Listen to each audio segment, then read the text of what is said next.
दोनों के अलग अलग साइन हैं। अब स्ट्रोक के लिए जो हमने एक एक्रोनिम या शॉर्ट फॉर्म एक यूज करते हैं, फास्ट, मतलब स्ट्रोक मतलब इमरजेंसी, आपको अभी के अभी दौड़ना है। ये टाइम फैक्टर कितना होना चाहिए कम से कम? इसको हम गोल्डन पीरियड बोलते हैं। अभी जो इस टाइम पे कि गोल्डन पीरियड है कि आपको 4.5 आवर्स में हॉस्पिटल पहुंचना है। देखिए, अब जैसे हार्ट अटैक में लोग कहते हैं कि एस्पिरिन इकोस्प्रिन खा लो, तो वो चीज़ हम एडवाइज नहीं करेंगे स्ट्रोक के केस में। स्ट्रोक के केस में ऐसी रेडीनेस कुछ नहीं कर सकते कि कुछ हुआ, आपको सिम्टम हुआ, आपने इकोस्प्रिन खिला दी, ऐसा पॉसिबल नहीं है। अफीम दे देते हैं, वो भी नहीं करना है, उससे भी स्ट्रोक वर्सन होता है। कि बीपी के लोगों को ही सिर्फ स्ट्रोक होता है, तो क्या ये सच है? इंडिया अभी वर्ल्ड रैंकिंग में स्ट्रोक के केसेस में किस तरह रैंक करता है ट्रीटमेंट के पॉइंट ऑफ व्यू से अगर बात करें तो? यंग पॉपुलेशन को फोकस करके स्ट्रोक प्रोग्राम्स, अवेयरनेस प्रोग्राम्स करना मेरे ख्याल से काफ़ी बेनिफिशियल रहेगा। इसके लिए हमें स्कूल्स, यूनिवर्सिटीज़, हर जगह फोकस करना चाहिए कि आप एटलीस्ट जो इमरजेंसी वाली मेडिकल कंडीशन है उसके बारे में अवेयरनेस क्रिएट करें।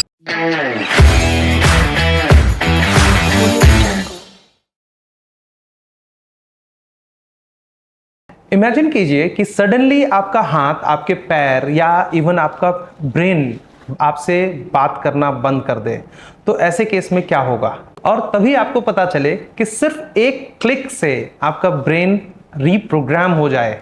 आज के पॉडकास्ट में हम इसी साई-फाई रीप्रोग्रामिंग के दुनिया में एंटर करने वाले हैं दोस्तों। तो नमस्कार एंड वेलकम आज के शो गपशप विद डीसी में। मैं हूं आपका होस्ट दीपक चौधरी। आज हमारे साथ एक ऐसे डॉक्टर हैं जो सिर्फ पेशेंट को ट्रीट नहीं करते बल्कि उनके ब्रेन को रिकैलिब्रेट भी करते हैं। एम्स और आर्टेमिस जैसे टॉप इंस्टीट्यूट से trained welcoming doctor, top neurologist and stroke specialist doctor Mohit Anand, it's an honour to have you with us today. Same है। सर, आपकी जो मेडिकल जर्नी है, 12th में 100 आउट ऑफ 100, उसके बाद एम्स, आप इसे अपनी डेस्टिनी मानते हैं या आपको लगता है ये आपकी चॉइस थी? चॉइस तो थी, बट डेस्टिनी अपनी खुद बनानी भी पड़ती है, सिर्फ चॉइस करने से नहीं होता। तो जब मैंने इनिशियली पढ़ाई शुरू करी तो मेरे को बायोलॉजी बहुत लॉजिकल लगती थी और साथ में मैथ्स भी थी। मैथ्स भी अच्छी लगती थी, बट मैथ्स से ज़्यादा लॉजिक मेरे को बायोलॉजी में दिखता था, तो इसलिए मैंने बायोलॉजी को चूज़ किया। किस मोमेंट पे आपने डिसाइड किया कि नहीं, न्यूरोलॉजी ही करनी है? तो हमारे बहुत सारे ना स्टेजेस होते हैं, जैसे पहले MBBS होता है, फिर MD मेडिसिन होता है, फिर जाके स्पेशलाइजेशन होती है जैसे कि न्यूरोलॉजी। तो जब मेरे को याद है कि जब मैं MD में था तो अब से हम सब पढ़ते थे कि कोई पेशेंट आपके पास आया, उसको ब्रेन क्लॉट है, स्ट्रोक हो गया, तो आप एक इंजेक्शन दे सकते हो जिससे वो क्लॉट घुल जाएगा। तो ऐसे ही एक बार इमरजेंसी में था, तो रात को एक पेशेंट हमारे पास आया। तो अब तक तो आप सिर्फ पढ़ा करते थे कि ऐसा भी एक कोई चीज़ अवेलेबल है। तो वो पेशेंट आया, रात के कुछ 12:30-1 बजे के आसपास आया और उन्होंने बताया कि अभी ये हाथ पैर काम नहीं कर रहा।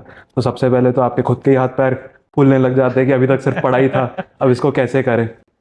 तो फिर मैंने अपने सीनियर से भी पूछा, उनसे गाइडेंस ली और उनको वो इंजेक्शन एडमिनिस्टर किया। तो मैंने देखा, अपने सामने देखा कि जो हाथ पैर काम नहीं कर रहा था वो पेशेंट का हाथ पैर उठने लगा। इससे पहले मेरे को लगता था कि न्यूरोलॉजी शायद एक डेड ब्रांच है, इसमें आप ज़्यादा कुछ कर नहीं सकते। बट वो पहली बार जब मैंने उनका वो रिज़ल्ट देखा कि एक पेशेंट आया, उनका हाथ पैर काम नहीं कर रहा था और वो देते ही वो चीज़ पलट गई, तो तब मेरा इंटरेस्ट जागा न्यूरोलॉजी में। तो जब ये न्यूरोलॉजी में इंटरेस्ट जगा तो इसको हम ऐसे कह सकते हैं कि जो मूवमेंट डिसऑर्डर्स है उससे रिलेटेड आपको काफ़ी चीज़ें दिखी, और तो इसको अगर हम आम आदमी के लैंग्वेज में समझाना चाहें तो किस तरीके से समझाएंगे? तो जैसा मैंने पहले बताया कि मेरा न्यूरोलॉजी में बिल्कुल इंटरेस्ट नहीं था। फिर जब मैंने न्यूरोलॉजी ज्वाइन करी तो सबसे कम इंटरेस्ट मेरा मूवमेंट डिसऑर्डर में था। मेरे को लगता था कि बहुत ओल्ड पेशेंट्स में होता है, सब कंपन होता है, चलने फिरने में दिक्कत होती है, इसमें बहुत ज़्यादा कुछ किया नहीं जा सकता। कॉमन परसेप्शन है कि भाई ये तो ओल्ड एज की प्रॉब्लम है, इसमें कुछ ज़्यादा किया नहीं जा सकता। बट जब फिर मैं एम्स में गया, वहाँ पे एडवांस टेक्निक्स, एडवांस ट्रीटमेंट्स मेरे को पता चले। मैंने खुद अपने आंखों के सामने देखा कि DBS करके, डीप ब्रेन स्टिमुलेशन करके एक सर्जरी होती है और उससे बहुत अच्छे रिजल्ट्स आ सकते हैं, बहुत अच्छा मार्क्ड इम्प्रूवमेंट दिख सकता है। तब मेरा मूवमेंट डिसऑर्डर्स और DBS में इंटरेस्ट जागा। तो उसके बाद की साइकिल आप थोड़ा सा एक्सप्लेन करेंगे कि किस तरीके से आपने लोगों से इंटरेक्ट किया फिर, और इसके नेक्स्ट के स्टेप्स पे आप थोड़ा रोशनी डालिए अपने लाइफ में। तो जब आप DM कर रहे होते हो एम्स में, तब भी बहुत लिमिटेड एक्सपोजर होता है कि वहाँ पे पेशेंट ही इतने सारे हैं, उनमें से कोई 3-4 ऐसे होते हैं जो ठीक टाइम पे, ठीक स्टेज पे आपके पास पहुँचते हैं। और फाइनेंशियल कंस्ट्रेंट्स भी काफ़ी होते हैं कि हर कोई ऐसी सर्जरी की तरफ नहीं जा सकता। मिसकंसेप्शंस बहुत हैं कि हम इतनी बड़ी सर्जरी कराएंगे, ऐसा कराएंगे, काम तो चल ही रहा है, थोड़ा बहुत तो चल ही रहे हैं, तो कराएं या ना कराएं। बट थोड़ा बहुत इंटरेस्ट जाग चुका था, तो फिर मैंने यहाँ पे डॉक्टर सुमित सिंह के अंडर आर्टेमिस में ज्वाइन किया। ये जो सेंटर है ये डीबीएस के लिए, डीप ब्रेन स्टिमुलेशन के लिए नॉर्थ इंडिया का सबसे बड़ा सेंटर है। यहाँ पे लगभग 600 से ज़्यादा केसेस हम डीबीएस के कर चुके हैं। और आते ही जिस दिन मैंने ज्वाइन किया उसके अगले दिन ही ये डीबीएस का मैंने प्रोसीजर यहाँ पे देखा। पहले पहले तो जो इसके फंक्शंस होते हैं, जो वर्किंग होती है, उसको हाथ लगाने में डर लगता है कि आपने यहाँ पे कुछ किया, पेशेंट को कुछ हुआ, उसका कुछ रिजल्ट आया तो आपको डर लगता है कि मैंने ऐसा कर दिया तो कुछ गलत तो नहीं हो जाएगा, मैंने ये कुछ छेड़ दिया तो कुछ गलत तो नहीं हो जाएगा। बट सर की गाइडेंस के अंडर थैंकफुली मैंने बहुत सारे अब केसेस किए हैं यहाँ पे डीबीएस के, और मेजॉरिटी ऑफ द केसेस में बहुत अच्छा रिजल्ट देखा है। कोई ऐसा केस जब आप जिसे आप कंप्लीट करने के बाद, सक्सेसफुली कंप्लीट करने के बाद खुद आपको रोना आया हो, या फिर मतलब चाहे वो खुशी या कुछ ऐसा इमोशनल मोमेंट जो आपके करियर में गेम चेंजिंग रहा हो? ऐसे मोमेंट्स तो बहुत सारे ही हैं। किसी भी पेशेंट को अगर आप मोबिलिटी देते हो, अगर उनकी आप बेटर करते हो लाइफ, तो फिर इमोशनल कंटेंट तो होता ही है उसमें। एक केस मेरे को याद है कि एक 67 ईयर ओल्ड फीमेल थी, एक लेडी थी हमारे पास, जो काफ़ी टाइम से पार्किंसन से जूझ रही थी। बिल्कुल कंपन होता था, बिल्कुल भी उठ बैठ नहीं पाती थी, बिल्कुल चल नहीं पाती थी, ऑलमोस्ट बस बेड पे ही उनका रहना था। उनके छोटे छोटे वो थे, पोता पोती थे, और वो बिल्कुल दादी से बहुत प्यार करते थे। वो कहते थे कि हमें गोदी में उठा लो, ये कर लो, बट उनको भी बहुत दुख होता था कि अब मैं इनके साथ खेल भी नहीं पाती। तो फिर जब हमने उनका डीबीएस किया तो उसके बाद उन्होंने मेरे को एक वीडियो भेजी जिसमें वो चल रही थी और उनकी पोती जो है वो चीख रही थी, अरे अरे दादी चल पड़ी, दादी चल पड़ी। तो उसको देख के मेरे को बहुत खुशी हुई थी। और वो आज भी हमेशा मेरे को वीडियो भेजते हैं अपनी कि वो अब हिमाचल जा रहे हैं, अपने गाँव जा रहे हैं, वहाँ पे पहाड़ भी चढ़ रहे हैं और सब काम कर रहे हैं, अपने भेड़ बकरियां भी चरा रहे हैं, सब कर रहे हैं। ऐसे केसेस में तो सर क्या होता है कि जो पेशेंट भी है उसे लगता है कि नहीं, ये डॉक्टर जो है एक नया जीवन मुझे दे दिया, और कहाँ मैं बिस्तर पे पड़ी रहती थी, अब मैं पहाड़ों पे घूम रही हूँ। तो ऐसे केसेस में कैसा फील होता है आपको? वही बहुत अच्छी, बहुत खुशी महसूस होती है कि आप किसी की लाइफ में कुछ चेंज ला पाए, कुछ उनके लिए अच्छा कर पाए। कि जो चीज़ समझी जाती है कि ये वृद्धावस्था की, ओल्ड एज की प्रॉब्लम है, अब इनका कुछ नहीं हो सकता, अब ख़त्म हो चुकी है लाइफ, उस केस में आप उनको अपनी फैमिली से फिर से कनेक्ट कर सकते हो, उनको फिर से इंडिपेंडेंस दे सकते हो, तो बहुत बड़ी बात महसूस होती है। तो ऐसे केसेस में जैसे सभी के घरों में क्या कोई ऐसे 5 साइंस हैं जैसे हर हर लोग जाने पहचाने कि हाँ, ये स्ट्रोक के चांसेस इसमें दिख रहे हैं? जो हम स्ट्रोक की बात करते हैं वो अलग केस चीज़ है, और पार्किंसन डिजीज अलग चीज़ है। दोनों के अलग अलग साइन हैं। अब स्ट्रोक के लिए जो हमने एक एक्रोनिम या शॉर्ट फॉर्म एक यूज़ करते हैं, फास्ट, मतलब स्ट्रोक मतलब इमरजेंसी, आपको अभी के अभी दौड़ना है, तो उसका एक्रोनिम है फास्ट। उसमें हो गया, एफ से होता है फेशियल एसिमेट्री या ड्रूपिंग, कि आँख थोड़ी छोटी हो गई, मुंह थोड़ा टेढ़ा हो गया और एक तरफ से बोलने में प्रॉब्लम हो रही है, तो ये फेशियल एसिमेट्री फर्स्ट साइन हो गया। दूसरा होता है आर्म स्विंग, की आर्म में वीकनेस आ गई, कि एक हाथ तो ठीक काम कर रहा है बट दूसरा हाथ ठीक से काम नहीं कर पा रहा, बार बार कुछ आप पकड़ रहे हैं तो नीचे गिर रहा है। और एस से होता है स्पीच। स्पीच का मतलब या तो स्लरिंग आ गई, कि बोलने में तोतलाहट आ गई, या अटपटी बातें बोलने लग गए, कि आपको अगर बोलना है कि मुझे ग्लास उठाना है तो वो पेन को मेरे को ऊपर रखना है, ऐसे करके कुछ बात करने लग गए। टी का मतलब है टाइम, कि सबसे इंपॉर्टेंट चीज़ जो है वो टाइम है। तो अगर ऐसा कोई भी सिम्टम दिखता है तो ये स्ट्रोक है और एक इमरजेंसी है, आपको उसी टाइम भागना है, फास्ट भागना है। दूसरी बात, अगर हम पार्किंसन की करें, उसके सिम्टम्स का भी एक एक्रोनिम होता है, ट्रैप। ट्रैप का मतलब टी से होता है ट्रेमर, मतलब ऐसे ऐसे करके हाथ कांपता है, और वो रेस्टिंग स्टेट में होता है, कि जब आप कुछ कर नहीं रहे, आराम से बैठे हैं, तो धीरे धीरे आपका हाथ कांप रहा है, तो ये पार्किंसंस का ट्रेमर होता है। इसके साथ होता है रिजिडिटी, यानी अकड़ाहट, कि जो भी आपके जोड़े हैं, जो भी जॉइंट्स हैं, उनके मूवमेंट में प्रॉब्लम आती है, बहुत स्टिफ फील होता है। ए से होता है एकाइनेसिया, मतलब स्लोनेस, कि आप बहुत चलने में धीमे हो गए हैं, बहुत चलने में स्लो हो गए हैं। एंड पी से होता है पोस्चरल इंस्टेबिलिटी, कि जैसे ही आप खड़े होते हैं तो आप अपना बैलेंस नहीं मेंटेन कर पाते, कुछ आपको पकड़ना पड़ता है, आगे पीछे गिरने को लगते हैं, या जैसे ही सीट पे बैठते हैं तो पीछे धड़ाम करके गिरते हैं। तो ट्रैप सिम्टम्स जो होते हैं, ये पार्किंसंस का साइन होता है। अगर ये भी किसी पेशेंट को दिखाई दे रहे हैं तो अपने पास के न्यूरोलॉजिस्ट से ज़रूर मिलना है। तो आपने स्ट्रोक के केस में एक एक्रोनिम दिया फास्ट, तो जनरली लोग क्या गलती करते हैं स्ट्रोक के केस में?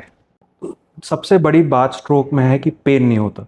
अब किसी भी इंसान को यहाँ पे पेन होता है, यहाँ लेफ्ट साइड चेस्ट में पेन हुआ, उनको एकदम से होता है कि ये तो हार्ट अटैक है।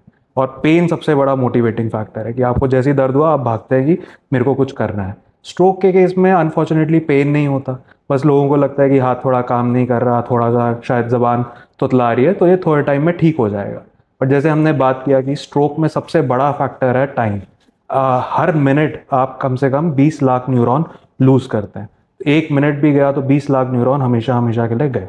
और अगर आप सोच रहे हो कि मैं हाथ झटक के थोड़ी देर में ठीक हो जाएगा, थोड़ा टाइम निकाल देते हैं, अभी हॉस्पिटल नहीं जाते, तो वो सबसे बड़ा फैक्टर है जो स्ट्रोक की रिकवरी में हिंड्रेंस क्रिएट करता है। तो जब आप बात करते हैं कि टाइम का, तो कितने देर के अंदर अंदर अगर मुझे लगा, किसी को लगता है कि हाँ उसको स्ट्रोक आया है, जिस जो कि हम हार्ट स्ट्रोक की बात नहीं कर रहे हैं, हम ब्रेन स्ट्रोक की बात कर रहे हैं, तो उसमें जो टाइम का फैक्टर है वो कितने जल्द से जल्द अगर आप हॉस्पिटल पहुंचे तो वो टाइम कितना फैक्टर रखता है, ये टाइम फैक्टर कितना होना चाहिए कम से कम? इसको हम गोल्डन पीरियड बोलते हैं। अभी जो इस टाइम पे कि गोल्डन पीरियड है कि आपको 4.5 आवर्स में हॉस्पिटल पहुंचना है। बट ये वाला जो पीरियड है ये भी बहुत रिसेंटली डिफाइन होता जा रहा है। जब शुरुआत हुई थी कि स्ट्रोक थ्रोम्बोलिसिस करना है, स्ट्रोक ट्रीटमेंट करना है, तो पहले ये टाइम 3 घंटे हुआ करता था। आज की डेट में ये 4.5 घंटे है। उस कुछ स्टडीज़ में अगर कोई मोटा क्लॉट है, बड़ा क्लॉट है, तो 6 घंटे में भी कर सकते हैं। और आजकल जो न्यू टेक्नोलॉजीज़ हैं, जो न्यू स्ट्रैटेजीज़ हैं, उससे ये टाइम पीरियड 24 घंटे का भी बन गया। बट केस सिलेक्शन ज़रूरी है। आप टाइम से हॉस्पिटल पहुंचो, जितनी जल्दी आप पहुंचोगे उतने न्यूरॉन्स आप सेव कर पाओगे, है ना। बट अगर 24 घंटे भी हो गए तब भी कई बार हम ASL करके या परफ्यूजन टेक्निक्स हैं, स्पेशल MRIs हैं, उससे पता लगा सकते हैं कि अभी भी वाइबल टिश्यू है कि नहीं, और अभी भी इसमें इंटरवेंशन करके हम इसको बचा सकते हैं कि नहीं बचा सकते। अब कई बार क्या होता है इंडिया में, कई बार ट्रैफिक का बहुत बड़ा इशू है, और छोटे शहरों में टीयर 2 टीयर 3 में किसी के घर से हॉस्पिटल की दूरी का बहुत बड़ा इशू है, सुपर स्पेशलिटी हॉस्पिटल्स बहुत दूर दूर पे अवेलेबल होते हैं। तो ऐसे केसेस में इंडियन फैमिली में आप जो स्ट्रोक रेडी क्या चीज रखना चाहिए कि हाँ अगर किसी को अगर ऐसा होता है तो फर्स्ट एड के तौर पे उसके लिए क्या रेडी रखना चाहिए? देखिए, अब जैसे हार्ट अटैक में लोग कहते हैं कि एस्पिरिन, इकोस्प्रिन खा लो, तो वो चीज़ हम एडवाइस नहीं करेंगे स्ट्रोक के केस में। कि स्ट्रोक दो प्रकार के होते हैं, या तो ब्रेन में ब्लीडिंग हो सकती है या क्लॉटिंग हो सकती है। तो अगर आपने वो एस्पिरिन खिला दी और ब्रेन में अगर ब्लीडिंग है तो ब्लीडिंग और बढ़ जाएगी। तो स्ट्रोक के केस में ऐसी रेडीनेस कुछ नहीं कर सकते कि कुछ हुआ, आपको सिम्टम हुआ, आपने इकोस्प्रिन खिला दी, ऐसा पॉसिबल नहीं है। इंडिया में ये भी बहुत कॉमन प्रैक्टिस है कि कभी किसी को स्ट्रोक हुआ तो हफीम दे देते हैं, वो भी नहीं करना है, उससे भी स्ट्रोक वर्सन होता है। तो स्ट्रोक के केस में time is the only factor which can help. अगर स्ट्रोक का कोई सिम्टम आया है तो आपको उसी समय हॉस्पिटल भागना है। अब इसकी रेडीनेस के लिए इंडिया में क्या किया जा रहा है कि कनेक्टेड सेंटर्स बनाए जा रहे हैं, कि जो लोकल सेंटर्स हैं वहाँ पे stroke awareness and stroke thrombolysis की सुविधा दी जा रही है, और उनको बड़े सेंटर से कनेक्ट किया जा रहा है कि वहाँ कोई छोटे सेंटर में भी अगर स्ट्रोक आया तो इमीडिएटली बड़े सेंटर तक कम से कम इन्फॉर्मेशन पहुँच जाएगी कि ये टाइम पीरियड में इस पेशेंट को इतना प्रॉब्लम हुई है, हमने ये फर्स्ट एड दे दिया और ये पेशेंट पहुँचने वाला है। तो इंटीग्रेटेड स्ट्रोक यूनिट्स की नीड है। बड़े सेंटर्स में एक इंटीग्रेटेड स्ट्रोक यूनिट की अवेलेबिलिटी हो सकती है, जैसे हमारे यहाँ है। तो जैसे ही पेशेंट कोई इमरजेंसी में पहुँचता है, विद इन 10 मिनट्स ही उसका MRI वगैरह सब कुछ हो जाता है, और अगर वो ड्रग देना है तो वो दे भी दिया जाता है। इंटरनेशनल बेंचमार्क्स अराउंड 30 मिनट्स के हैं। हमारे स्ट्रोक सेंटर की अगर बात करें तो 10 से 15 मिनट में ये सारा काम कर दिया जाता है। Artemis hospital. परफेक्ट। तो सर ये जो डेंजरस लेवल है, तो वो सर्जरी में भी सर्जरी को 100% डेंजरस लेवल माना जाता है, तो इसके ऊपर क्या राय है आपकी? देखो, ये तो करता है ना मरता वाली बात हो जाती है। अब किसी को अगर अपेंडिक्स की प्रॉब्लम है तो अगर आप नहीं निकालोगे तो वो फट जाएगा, है ना। तो अगर नीड है तो आपको करना है। जैसे मैंने आपको बताया कि स्ट्रोक के केस में हर मिनट 20 लाख न्यूरॉन्स मर रहे हैं। अगर आप इंटरवीन नहीं करोगे तो ज़्यादा प्रॉब्लम होगी, है ना। तो आपको जल्दी से जल्दी उसमें इंटरवीन करना है अगर इंडिकेटेड है तो। कभी कभी ऐसा लगता है कि लोगों में ये वहम है कि बीपी के लोगों को ही सिर्फ स्ट्रोक होता है, तो क्या ये सच है? सिर्फ बीपी तो नहीं है, बीपी एक बहुत बड़ा फैक्टर है, बीपी एक बड़ा कंपोनेंट है जिससे स्ट्रोक होता है।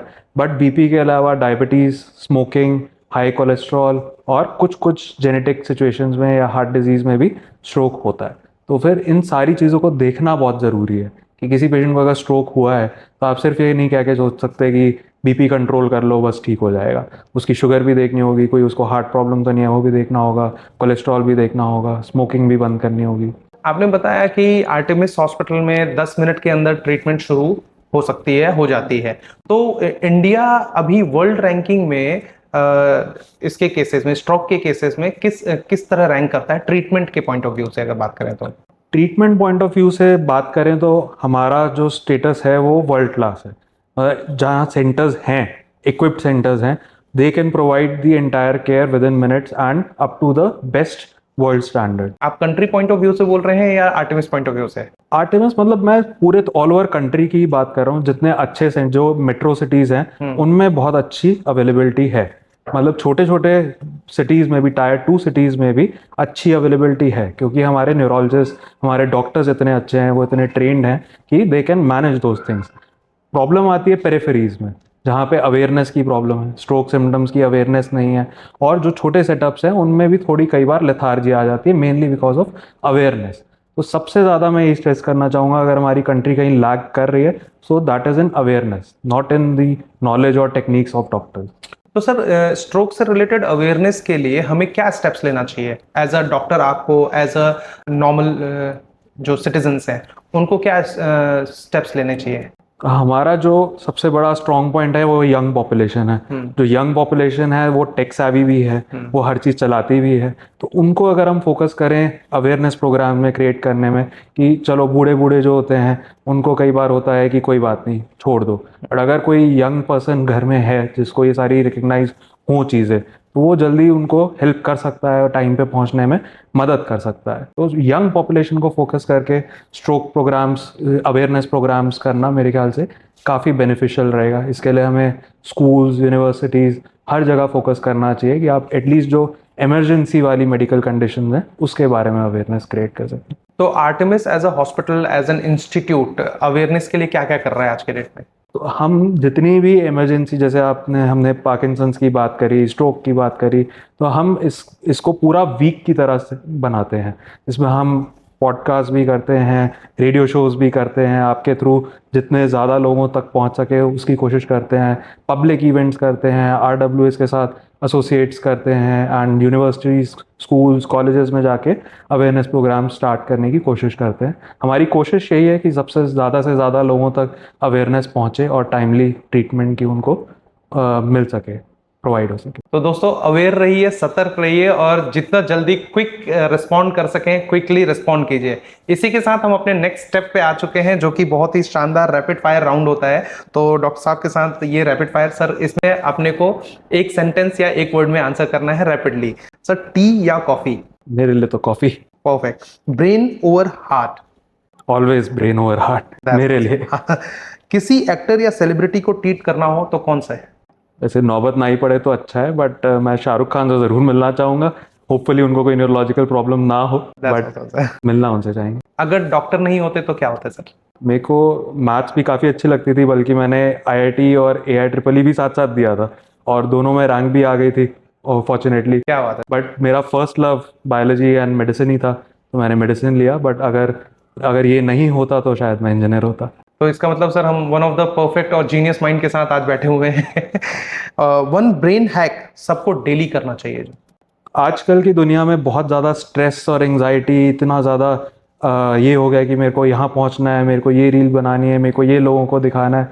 तो आपने देखा होगा कि यंग लोगों को बहुत आजकल स्ट्रोक्स और हार्ट अटैक्स हो रहे हैं। तो स्ट्रेस कम करने की, एंजाइटी कम करने की बहुत ज़रूरत है, अपनी हेल्थ का ध्यान रखने की बहुत ज़रूरत है जनरल पॉपुलेशन में।